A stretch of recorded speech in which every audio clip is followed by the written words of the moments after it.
Points, Amjad. And now we've reached the final few minutes of our show. What final thoughts do you have in these last few minutes? We'll start with Imam Sahib.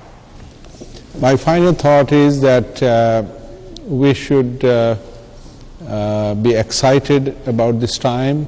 We should be excited that the facilities given to us were not here 100 years ago when Hazrat Masih Maud was writing his books and delivering the message. Now all these different means have been given to us. We should utilize all these facilities and technological innovations in our favor. And if we don't use it for the sake of delivering the message, then we have missed the point. We believe, and this is what Hazrat Masih Maud has said, all these inventions are for me and for my message and for delivery of this message. So let us get out and get engaged at all levels, whatever we can. Just knocking the door of our neighbor and say that, we are peaceful Muslims and we want to help you and offer our services. And that is, your first step in the right direction.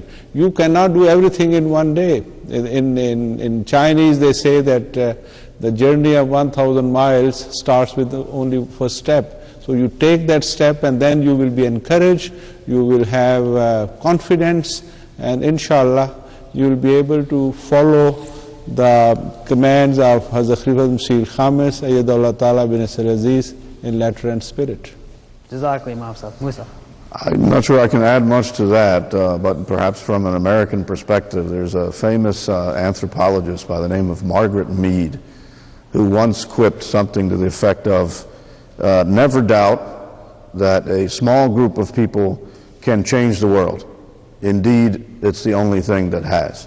And so my comment is, one person at a time. If it's your neighbor, if it's your school, if it's the county executive, whatever you feel comfortable, there's so many opportunities to get engaged. We're talking about civic engagement. Get engaged, many opportunities. Many high schools now require civic service.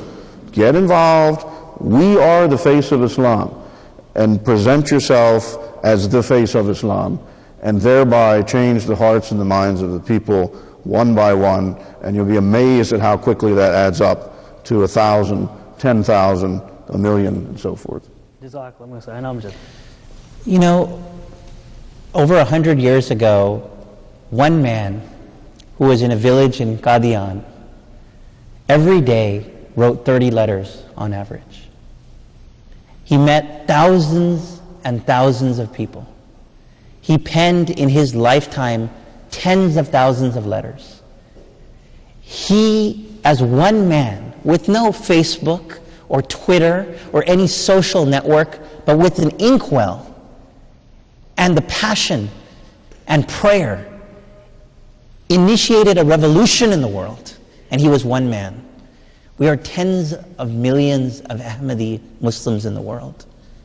We have an obligation to approach our work with the same passion. Not once a year, not once a quarter, not once a month, not once a week, every day. This is our life, this is our mission. And especially this year, when in 2010, 99 Ahmadi Muslims were killed in Pakistan. When 3 Ahmadi Muslims were brutally beaten to death in Indonesia, when religious freedom is being eroded in the rest of the world, and Ahmadis are forced to live a quiet existence, yet we, in America, with all the freedoms, with all the technology, with all the time, are sitting, we're not moving. This is the time to rise up and act. So the message is, be that movement that was initiated over 100 years ago, and give honor to the message of the promised Messiah al-Islam as the true and ardent devotee of the Holy Prophet Muhammad sallallahu alaihi wasallam. Jazakallah, Amjad. And really, to follow up on that, there's very little to say.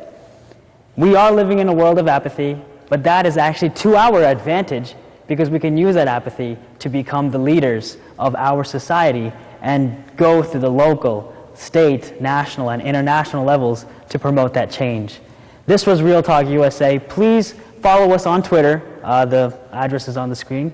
Check out our website, www.real-talk.tv, for all the latest updates and what we're doing.